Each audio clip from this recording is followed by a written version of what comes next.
Hello student. जय हिंद बच्चों। आपका फिर से एक बार स्वागत है आपके YouTube channel Ansar GS centre में। आइए आपको बता दें दोस्त, अपना टारगेट है 24 अगस्त यूपी 80 पेट जिसका पेपर है। इसका नाम रखें हम पेपर से पहले पेपर। आप इसे देंगे, आपको पता चलेगा कि आपकी तैयारी कितनी है और कुछ नए नए क्वेश्चन आपको मिलेंगे। तो आप इसे देखना ना भूलें और इसे देखिए, सच में आपको बहुत मज़ा आएगा। तो चलिए देर ना करते हुए अपने क्वेश्चन की तरफ चलते हैं। तो बच्चों, ये रहा आपका पहला क्वेश्चन। कांग्रेस के प्रथम मुस्लिम अध्यक्ष कौन थे? Option A Badruddin Tyab ji, B है रहमतुल्लाह सयानी, और ऑप्शन सी है जाकिर हुसैन, और ऑप्शन डी है अब्दुल गफ्फार खान। तो इसका जो ऑप्शन होगा वो ऑप्शन सही होगा, option number A Badruddin Tyab ji. आपको बता दें, कांग्रेस की स्थापना 28 दिसंबर 1885 को हुआ था। स्थापना एओ हैवुम ने की थी, जो अंग्रेज के अधिकारी थे। और रहमतुल्लाह सयानी, इनके समय सबसे पहले 1896 में जब कलकत्ता अधिवेशन हुआ था, उस समय इन्होंने अध्यक्षता की थी। और उसी समय सबसे पहले राष्ट्रीय गीत गाया था। और राष्ट्रीय गीत कहाँ से लिया गया है? तो बंकिम चंद्र चटर्जी के एक उपन्यास है आनंद मठ, उसी से लिया गया है। और वो आनंद मठ किस पर आधारित उनकी उपन्यास है? तो वह सन्यासी विद्रोह पे। ये बहुत इंपॉर्टेंट है, आप इसे याद रखेंगे। अब चलिए अगले ऑप्शन को देखते हैं। डॉक्टर जाकिर हुसैन, आपको पता है ये भारत के पहले मुस्लिम राष्ट्रपति थे। और ऑप्शन नंबर डी इसका देख लीजिए, एक खुदाई खिदमतगार एक इनकी संगठन था जिसे लाल कुर्ती भी कहा जाता है, ये उससे संबंधित है। ये सारी बातें आप याद रखेंगे। लिख के तो नहीं बता पा रहे हैं दोस्त, कुछ चीज़ की कमी है जो आपको पूरा कर दिया जाएगा। तब तक आप सिर्फ ध्यान से सुनेंगे तो सच में आपको बहुत ज़्यादा क्वेश्चन तैयार होगा। चलिए अब अगले क्वेश्चन की तरफ चलते हैं। ये रहा आपका अगला क्वेश्चन। शिमला सम्मेलन कब हुआ था? 1945, 1942, 1940 और 1946। तो इसका जो ऑप्शन सही होगा वो ऑप्शन सही होगा, ऑप्शन नंबर ए 1945। 1945 में शिमला सम्मेलन हुआ था, जिसमें सभी राजनीतिक दलों का सम्मेलन था। और चलिए अगला ऑप्शन देख लेते हैं, ऑप्शन नंबर 1942। तो आपको पता है 1942 में एक क्रिप्स मिशन का प्रस्ताव आया था। और 1940 ये अगस्त प्रस्ताव, 8 अगस्त 1940 वो अगस्त प्रस्ताव आया था, जिस समय वायसराय था लीन लिथगो। ये भी आप याद रखेंगे। और 1946, ये तो अति महत्वपूर्ण क्वेश्चन है। 1946 में ही कैबिनेट मिशन का आगमन हुआ था भारत में। उसमें 3 अध्यक्ष थे, 3 सदस्यों थे उसमें, जिसमें एक था पैथिक लॉरेंस, दूसरा सर स्टीफोर्ड क्रिप्स और तीसरा था एबी अलेक्जेंडर। इन तीनों में अध्यक्ष था पैथिक लॉरेंस, ये आप याद रखेंगे। चलिए चलते हैं अगले क्वेश्चन की तरफ। ये रहा आपका अगला क्वेश्चन। देश रत्न की उपाधि किनको दी गई है? तो ऑप्शन है डॉक्टर राजेंद्र प्रसाद, ऑप्शन बी है रविंद्रनाथ टैगोर, ऑप्शन सी है सरदार वल्लभ भाई पटेल, और ऑप्शन डी है मोहम्मद अली जिन्ना। चलिए, तो इसका सही आंसर होगा option number A doctor Rajendra Prasad. इन्हीं को अजात शत्रु भी कहा जाता है और ये उपाधि महात्मा गांधी ने इनको दी थी। और देखिए option number B, Rabindranath Tagore, इनकी उपाधि गुरुदेव की थी और इनकी भी उपाधि गुरुदेव की महात्मा गांधी ने दी थी। और ऑप्शन सी है सरदार वल्लभ भाई पटेल, जिन्हें लौह पुरुष कहा जाता है। आपको पता ही है इनकी एक उपाधि दी सरदार की उपाधि, ये बारदोली सत्याग्रह में महिलाओं के द्वारा दिया गया था। मोहम्मद अली जिन्ना, इन्हें कायदे आजम कहा जाता था और ये भी उपाधि महात्मा गांधी जी ने दी थी। चलिए अब चलते हैं अगले क्वेश्चन की तरफ। कुछ जनजाति के प्रश्न है। देखिए, लेप्चा में कौन सी जनजाति पाई जाती है? इसमें से कौन सी जनजाति है जो लेप्चा सिक्किम में पाई जाती है? तो ऑप्शन ए है लेप्चा, बी है मोपला, सी है टोंडा और डी है डफला। तो इसका सही आंसर होगा ऑप्शन नंबर ए, लेप्चा। लेप्चा जनजाति सिक्किम में पाई जाती है। और डफला, डफला आपके असम में पाया जाता है। मोपला जनजाति ये केरल में पाई जाती है। टोंडा ये तो बहुत महत्वपूर्ण है, इसे याद रखिएगा। टोंडा जनजाति ये आपके तमिलनाडु में पाई जाती है। चलिए अगले क्वेश्चन की तरफ। ये रहा अगला क्वेश्चन, मधुमक्खी पालन किस विधि से किया जाता है? तो कुछ आइए विधियाँ देख लेते हैं, जिसमें ऑप्शन ए है सेरीकल्चर, बी है पीसीकल्चर और सी है एपीकल्चर, डी है सेरीकल्चर। देखिए इसमें 2 बार सेरीकल्चर लिखा गया है, तो इसका ऑप्शन होगा ऑप्शन नंबर सी, एपीकल्चर से मधुमक्खी पालन किया जाता है। और सेरीकल्चर ये रेशम कीट पालन से संबंधित है और पीसीकल्चर ये मत्स्य पालन से संबंधित है। एक होता है दोस्त विटीकल्चर, वो अंगूरों की कृषि से संबंधित है। और एक होता है हॉर्टिकल्चर जो बागवानी से संबंधित है। और एक वर्मी कल्चर होता है जो केंचुआ से संबंधित है। ये सभी आप याद रखेंगे। और एक और याद रखिएगा, फ्लोरिकल्चर, ये फूलों का उत्पादन से संबंधित है। चलिए अब अगला क्वेश्चन देखते हैं। ये देखिए अगला क्वेश्चन, तिरुचिरापल्ली किस नदी के किनारे स्थित है? ये कुछ स्थान है जो बार बार पूछे जाते हैं, कौन किस नदी पे स्थित है? तो बताइए। पहला है ब्रह्मपुत्र नदी, बी है कावेरी नदी, सी है महानदी और डी है हुगली नदी। इसका ऑप्शन सही होगा ऑप्शन नंबर बी, कावेरी नदी। और ब्रह्मपुत्र के बारे में जानिए। आपको ये पता है तिब्बत से निकलती है, वहाँ मानसरोवर जो है वहीं से निकलती है और इसे तिब्बत में सांगपो कहा जाता है। और ये जब असम में आती है तो इसका नाम ब्रह्मपुत्र पड़ता है। अरुणाचल प्रदेश में इसे लोहित कहा जाता है। तो असम में जब आती है तो इसका नाम ब्रह्मपुत्र पड़ता है। वहाँ पे एक स्थान है डिब्रूगढ़ और एक है गुवाहाटी। ये दोनों शहर जो हैं ब्रह्मपुत्र नदी पर ही बसे हैं। आइए महानदी देख लेते हैं। महानदी जो कटक है, कटक सबसे इम्पोर्टेंट है। कटक ये महानदी पे ही है। हुगली नदी ये तो आपको पता ही होगा कि कोलकाता हुगली नदी पर ही बसा है, तो आप इसे भी याद रखेंगे। चलिए अब अगले क्वेश्चन की तरफ चलते हैं।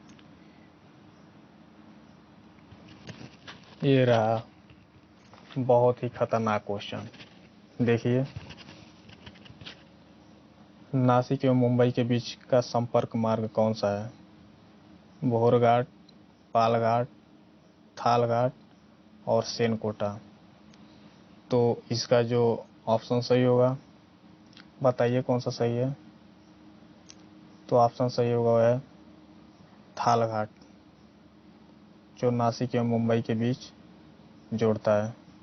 अभी क्यों छोड़ेंगे भोरघाट, ये भी आइए देख लेते हैं।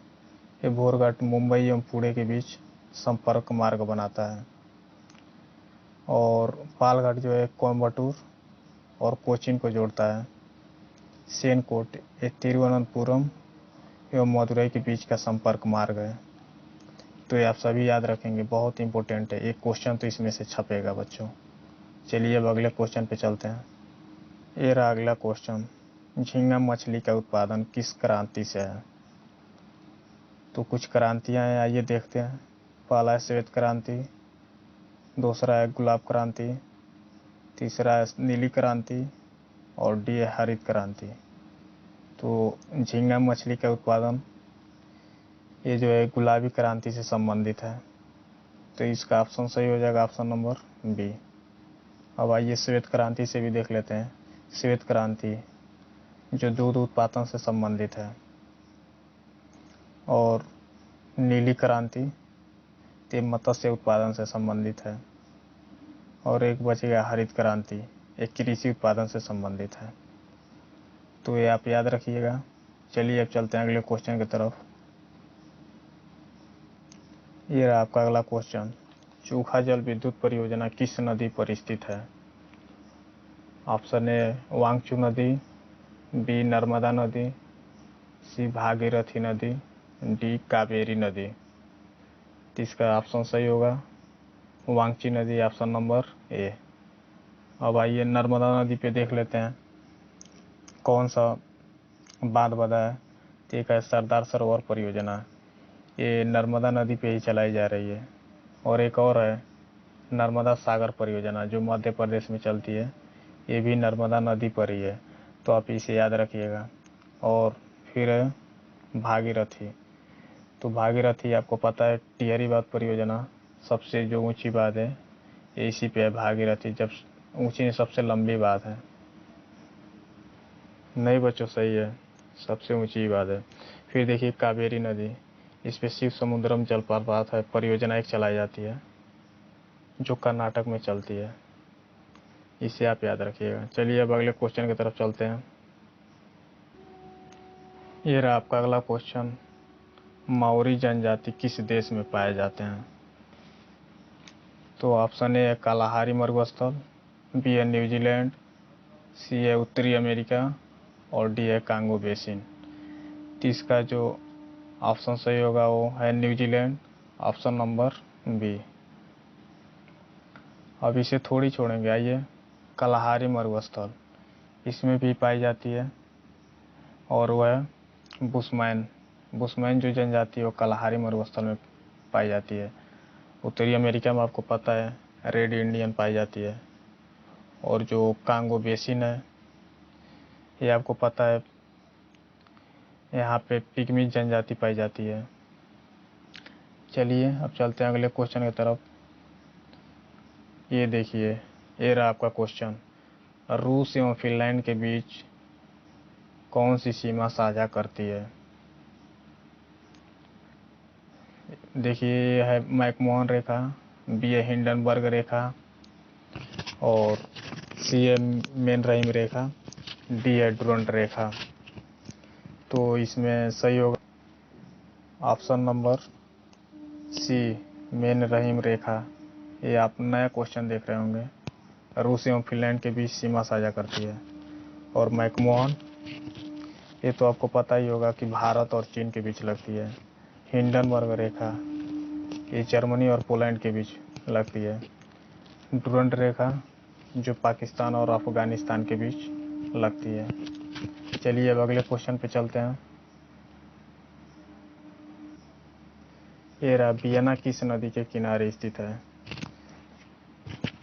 तो आप सबसे पहले जान लीजिए वियना ये ऑस्ट्रिया की राजधानी है, और किस नदी पे आप बताइए, टिग्रिस नदी, डार्लिंग नदी, डेन्यूब नदी, टेम्स नदी।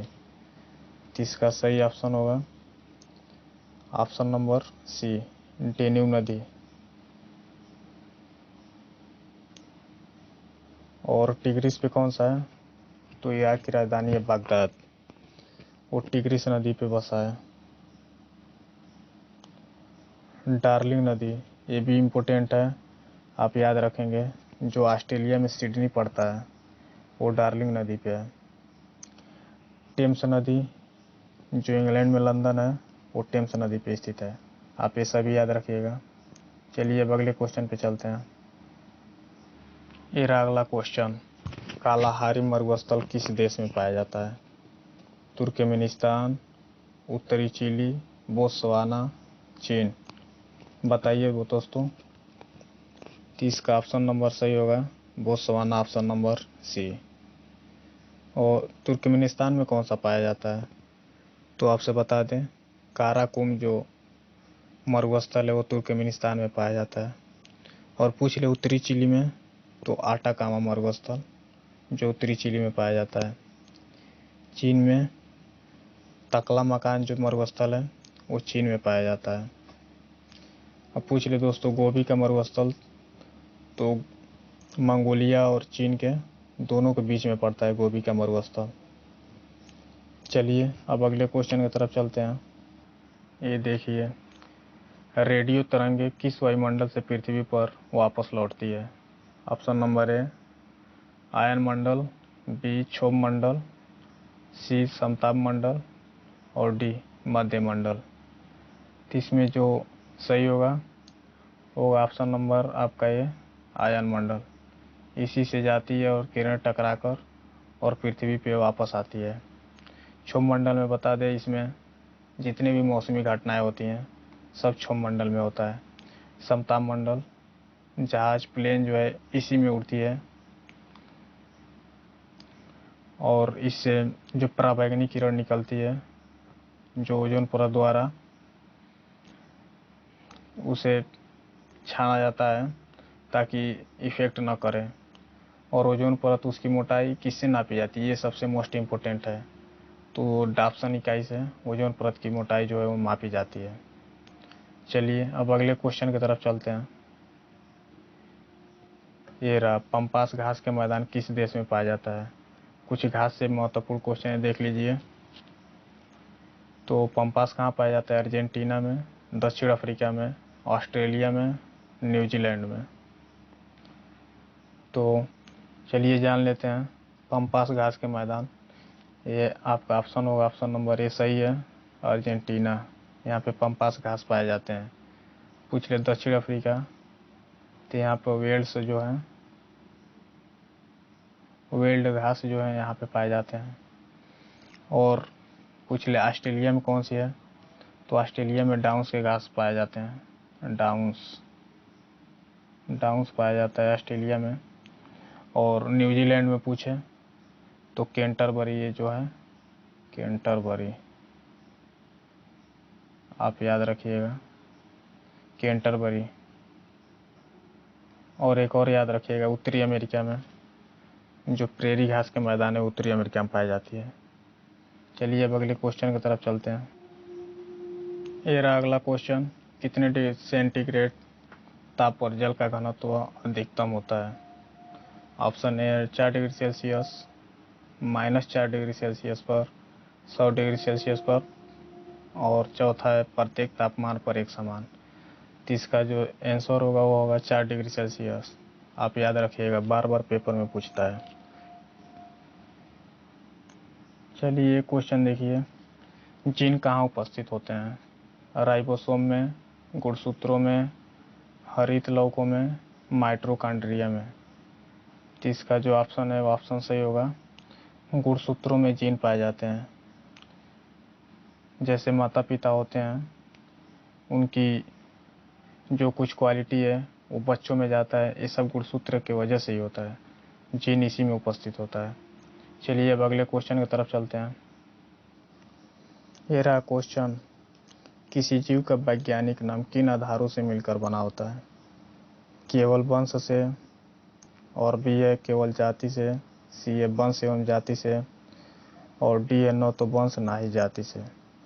जिसका सही होगा ऑप्शन नंबर सी, वंश एवं जाति से। चलिए अब अगले क्वेश्चन पे चलते हैं। ये रहा आपका अगला क्वेश्चन, अपकेंद्र बल का उदाहरण है। सर्कस में मौत के कुएं का खेल, वॉशिंग मशीन, दूध से मक्खन निकालने की मशीन, उपरोक्त सभी। अपकेंद्र बल बच्चों होता क्या है बाबू? ये होता है जो बाहर की तरफ बल लगता है उसे ही अपकेंद्र बल कहा जाता है, और जो अंदर की तरफ लगे उसे अभिकेंद्री बल कहा जाता है। तो ये जो है इसमें ऑप्शन नंबर डी सही होगा, सभी, उपरोक्त सभी। चलिए अब अगला क्वेश्चन देखते हैं। ये रहा आपका अगला क्वेश्चन, हेनरी किसका मात्रक है? धारिता का, प्रेरकत्व का, प्रतिरोध का और ज्योति तीव्रता का। तो इसका सही होगा ऑप्शन नंबर बी, प्रेरकत्व का। और धारिता का आपको पता ही होगा, फैराडे होता है। और प्रतिरोध का आपका ओम होता है। और ज्योति तीव्रता का मात्रक कैंडला होता है। तो ये आप सभी याद रखिएगा। चल रहे हैं अपना अगले क्वेश्चन पे। चलिए अब अगला क्वेश्चन देखते हैं। ये रहा अगला question. Grass national happiness index किस देश द्वारा जारी किया जाता है? तो याद रखिएगा, अपना पड़ोसी देश है भूटान, उसके द्वारा ये जारी किया जाता है। अगला क्वेश्चन देखिए। ये रहा आपका अगला क्वेश्चन। निम्नलिखित में से कौन सा सुमेलित नहीं है? प्रथम योजना 1951 से 56 बिल्कुल सही है। तृतीय योजना 66 से 71 ये बिल्कुल गलत है। तो आपका आंसर तो यही होगा। और 11वीं ये 2007 से 2012 तक थी, ये बिल्कुल सही है। छठी 1980 से 85 ये भी सही है। प्रथम योजना ये हेराल्ड उमर मॉडल पर आधारित है। और तृतीय जो है सुखमय चक्रवर्ती मॉडल पर आधारित है। तो याद रखिएगा। चलिए अब अगले क्वेश्चन की तरफ चलते हैं। ये बार बार क्वेश्चन आपको तंग करता है बच्चों। देखिए, बियर तथा बुल शब्दों का प्रयोग किस क्षेत्र में होता है? ये बार बार घुमा घुमा पूछता है। तो आपको याद रखना है कि ये शेयर बाजार से संबंधित होता है। तो इसका ऑप्शन सही हो जाएगा ऑप्शन नंबर सी, शेयर बाजार। याद रखिएगा। चलिए अगले क्वेश्चन पे। The imperial bank of India को राष्ट्रीयकरण के बाद किस नाम से जाना जाता है? तो आपको पता ही होगा, the imperial bank of India का नया नाम एसबीआई है, जिसका राष्ट्रीयकरण 1955 में हुआ था। और आज इसको हम लोग एसबीआई के नाम से जानते हैं। तो इसका ऑप्शन सही हो जाएगा ऑप्शन नंबर ए। और आरबीआई ये भी महत्वपूर्ण है। ये यंग हिल्टन आयोग की सिफारिश पर इसकी स्थापना हुई थी 1 अप्रैल 1935 को। तो आप याद रखिएगा। चलिए अगले क्वेश्चन पे। ये रहा आपका अगला क्वेश्चन। राष्ट्रपति राज्य में राष्ट्रपति शासन की घोषणा करता है या किस अनुच्छेद में है? तो आपको याद रखना है, राष्ट्रीय आपातकाल यह है आर्टिकल नंबर 352 में, 360 में वित्तीय आपातकाल और 356 में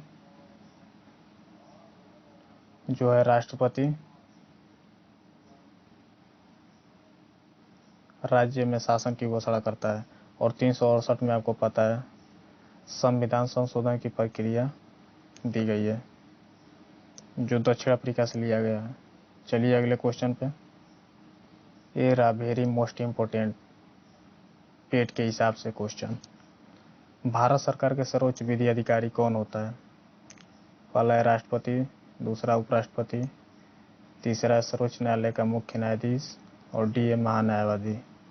तो इसका सही होगा ऑप्शन नंबर डी, महान्यायवादी, जो भारत सरकार का सर्वोच्च विधि अधिकारी होता है। राष्ट्रपति, इसकी क्षमतान शक्ति का उल्लेख है आर्टिकल 72 और अध्यादेश जारी करता है आर्टिकल 123 में। और लोकसभा को भंग कर सकता है, इसका उल्लेख है आर्टिकल 85 में। चलिए अब अगले क्वेश्चन देखते हैं। और बच्चों, ये महान्यायवादी प्रथम इसका उल्लेख किस आर्टिकल में? तो आर्टिकल 76 में। प्रथम महान्यायवादी कौन थे? तो एमसी तलवार, ये आपको याद रखना है। अगले क्वेश्चन पे चलिए। ये अगला क्वेश्चन। पंचायती राज का उल्लेख किस अनुच्छेद में किया गया है? तो इसका आपको आंसर पता होगा। ऑप्शन नंबर सी इसका सही है, आर्टिकल 40 में। और 44 में कहा है तो समान सिविल संहिता और समान सिविल संहिता लागू करने वाला एकमात्र जो राज्य है वो है आपका गोवा। और आर्टिकल 45 में 0 से 6 वर्ष के बच्चों को शिक्षा देने का प्रयास करेगा राज्य, ऐसा आर्टिकल 45 में कहा गया है। और आर्टिकल 47 में नीति निदेशक तत्व में जो राज्य के नीति निदेशक तत्व है उसमें कही गई बातों का न्यायालय द्वारा लागू नहीं किया जा सकता। ये आर्टिकल 37 में कहा गया है। चलिए अब अगले क्वेश्चन पे चलते हैं। ये देखिए, विधि के समय समानता का उल्लेख किस अनुच्छेद में किया गया है? मतलब कानून सबके लिए एक समान होगा, किस आर्टिकल में? तो ये आर्टिकल नंबर 14 में। और 17 में अस्पृश्यता का छूट दिया गया है, तो इसका ऑप्शन नंबर सही हो जाएगा, ऑप्शन नंबर ए। और आर्टिकल 15 में सार्वजनिक स्थलों पे कोई भेदभाव नहीं किया जाएगा, इसका उल्लेख है, तो ये भी आपको याद रखना है। और आर्टिकल 21 विधि की प्रक्रिया द्वारा ही प्राण और दैहिक स्वतंत्रता से वंचित किया जाएगा, इसका उल्लेख है आर्टिकल 21 में। चलिए अब अगले क्वेश्चन पे चलते हैं। ये देखिए, प्रांतीय संविधान समिति के अध्यक्ष कौन थे? ऑप्शन है सरदार वल्लभ भाई पटेल, JB कृपलानी, जवाहरलाल नेहरू और डॉक्टर राजेंद्र प्रसाद। तो इसका सही होगा सरदार वल्लभ भाई पटेल, ऑप्शन नंबर ए। और जो JB कृपलानी थी वो थी मूल अधिकार उप समिति के अध्यक्ष। और जो पंडित जवाहरलाल नेहरू थे वो संघ संविधान समिति और संघ शक्ति समिति के अध्यक्ष थे। और अपने राजेंद्र प्रसाद जी संचालन समिति और प्रक्रिया नियम समिति के अध्यक्ष थे। ये आप सभी याद रखिएगा। चलिए अब अगले क्वेश्चन पे चलते हैं। ये देखिए अगला क्वेश्चन, स्वतंत्र भारत के पहले विधिक यानी कानून मंत्री कौन थे? तो अब बताइए, जब भारत स्वतंत्र हुआ उसके बाद जब मंत्रिमंडल का गठन हुआ उस समय विधि मंत्री कौन थे? तो आप सभी को पता है, उस समय विधि मंत्री डॉक्टर BR अम्बेडकर थे, तो इसका सही हो जाएगा डॉक्टर BR अम्बेडकर। सरदार बलदेव सिंह कौन थे? तो ये आपके रक्षा मंत्री थे। और जवाहरलाल नेहरू, ये आपको पता ही प्रधानमंत्री बने। और CH भाभा, ये आपको पता है वाणिज्य मंत्री थे। चलिए अब अगले क्वेश्चन पे चलते हैं। ये रहा अगला क्वेश्चन, प्लासी के युद्ध का नेतृत्व किस अंग्रेज शासक ने किया था? तो इसका ऑप्शन सही होगा, ऑप्शन नंबर ए। आपको पता ही है, लॉर्ड क्लाइव ने लड़ा था प्लासी के युद्ध में जो 1757 में हुआ था। हेक्टर मुनरो ए बक्सर के युद्ध में जो 1764 में हुआ था, उस समय लड़ा था। तो आप ये सभी याद रखेंगे। चलिए अब अगले क्वेश्चन की तरफ चलते हैं। ये रहा आपके सबसे most important question, Subhash Chandra Bose ने किस अधिवेशन की अध्यक्षता की थी? तो है कोलकाता अधिवेशन, लाहौर अधिवेशन, सूरत अधिवेशन, त्रिपुरी अधिवेशन। तो सुभाष चंद्र बोस ने त्रिपुरी जो मध्य प्रदेश में उसकी अध्यक्षता की थी। और इसी समय अध्यक्ष पद के लिए महात्मा गांधी ने सुभाष चंद्र के प्रतिद्वंदित मतलब इनके खिलाफ पट्टाभी सीतारामैया को लड़ाया और कहा कि सीतारामैया की हार गांधी की हार होगी। और सुभाष चंद्र बोस ने बुरी तरह से सीतारामैया को पराजित किया। उसके बाद सुभाष चंद्र बोस ने इस्तीफा देने के बाद डॉक्टर राजेंद्र प्रसाद को अध्यक्ष बनाया गया। उसके बाद ये 1939 में अध्यक्ष बने थे इसके। और 1939 में सुभाष चंद्र बोस ने फॉरवर्ड ब्लॉक की स्थापना की। ये सभी बातें आप याद रखिएगा। चलिए अगले क्वेश्चन पे। ये रहा अगला क्वेश्चन, बौद्ध धर्म ग्रहण करने वाली पहली महिला कौन थी? तो आपको याद होगा महाप्रजापति गौतमी, जिन्होंने गौतम बुद्ध की पालन पोषण किया था। तो इसका ऑप्शन तो सही एक ही होगा, महाप्रजापति गौतमी। और गौतम बुद्ध की पत्नी का नाम यशोधरा था, ये आपको पता ही है, जिनके पुत्र थे राहुल। और इनके पहले गुरु थे अलार कलाम, ये आपको याद रखना है। अब सबसे महत्वपूर्ण इसकी बहुत संगीतियाँ है दोस्तों, जो बार बार पेपर में पूछता है। तो आइए बहुत संगीति चार्ट होती है और उसे हम लोग देख लेते हैं। तो प्रथम बौद्ध संघी थी, ये राजगिरा में हुआ था और इसके अध्यक्ष महाकश्यप थे। और किनके शासनकाल में हुआ था? तो ये अजातशत्रु शासनकाल में हुआ था। द्वितीय बौद्ध संघी थी, ये वैशाली में हुआ था और इसके अध्यक्ष सवाकामी थे और कालाशोक के शासनकाल में हुआ था। और फिर आता है तीसरी बौद्ध संघी थी, ये पाटलिपुत्र में हुआ था जिसके अध्यक्ष मोगलीपुत्र तीस थे और ये अशोक के शासनकाल में हुआ था। चतुर्थ बौद्ध संघ थी, ये कुंडलवन में हुआ था, इसके अध्यक्ष वसुमित्र अश्वघोष और शासनकाल कनिष्क का उस समय था जिस समय हुआ था। चलिए आप याद रखिएगा। चलिए अब अगले क्वेश्चन पे चलते हैं। ये देखिए अगला क्वेश्चन, मीमांसा या पूर्व मीमांसा दर्शन के प्रतिपादक थे। तो ये आपको याद रखना है, इसके थे जैमिनी। बादरायण किसके थे? ते उत्तरी मीमांसा के प्रतिपादक थे। और कपिल तो आपको पता ही, जो साख्य है, सांख्य दर्शन, उसके भी प्रतिपादक थे। और गौतम ये न्याय दर्शन के प्रतिपादक थे, आप याद रखिएगा। चलिए अगले क्वेश्चन पे। ये रहा कुछ अभिलेखों से क्वेश्चन। तो देखिए, कलिंग राजा खारवेल का उल्लेख किस अभिलेख में किया गया है? जूनागढ़ अभिलेख, हाथीगुम्बा अभिलेख, ऐहोल अभिलेख, प्रयाग स्तंभ लेख। तो ये आपको याद रखना है, जो हाथीगुम्बा अभिलेख है उसमें इनका उल्लेख किया गया है, जो कलिंग के राजा थे खारवेल। और जूनागढ़ पूछे तो जूनागढ़ में जो रुद्रदामन था उसका उल्लेख किया गया है।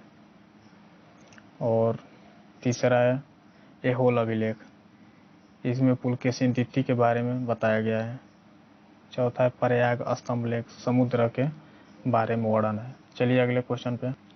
ये तो वेरी मोस्ट इम्पोर्टेंट क्वेश्चन है। दो तीर्थंकर ऋषभदेव एवं अरिष्टनेमि के नामों का उल्लेख किस वेद में मिलता है? ऋग्वेद, सामवेद, यजुर्वेद, अथर्ववेद। तो ये आप बताइए। तो इसका ऑप्शन सही होगा ऑप्शन नंबर ए, ऋग्वेद में। महावीर स्वामी आपको पता है इसमें 24वें तीर्थंकर थे और 23वें थे पार्श्वनाथ। प्रथम थे ऋषभदेव और 22वें थे अरिष्टनेमि। संगीत ये सामवेद में वर्णन है, अथर्ववेद में जादू टोना का वर्णन है, ये आप याद रखेंगे। ये देखिए, प्रसिद्ध राजाओं का युद्ध, दशराग्य युद्ध किस नदी के तट पर लड़ा गया था? बताइए।